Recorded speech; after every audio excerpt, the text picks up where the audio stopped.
ভয়ের সাথে আমরা সবাই পরিচিত, কষ্ট আমরা সবাই পেয়েছি। কখনো কখনো আমরা অসুস্থ হয়ে পড়ি, আর এমন সময় হলে মাতার মমতা, কখনো বাবার স্নেহ, কখনো বন্ধুদের পাশে থাকার অনুভূতি আমাদের রোগ নিরাময়ে সাহায্য করে। কখনো যদি আমরা নিরাশ হয়ে পড়ি, তখন যদি আমাদের কোনো আপনজন আমাদের দুটো ভালো কথা বলে, তখন আমাদের মনোবল বেড়ে যায়। ঠিক তেমন সংসারের এই রঙ্গমঞ্চে যদি আপনি পীড়িত অনুভব করেন,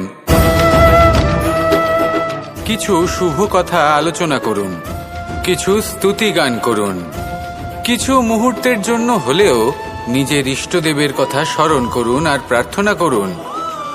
সাহস বাড়বে, শক্তিও বৃদ্ধি পাবে এবং সামনে এগিয়ে চলার পথও দেখতে পাবেন। তখন এই মন প্রসন্ন হয়ে বলবে, রাধা রাধা।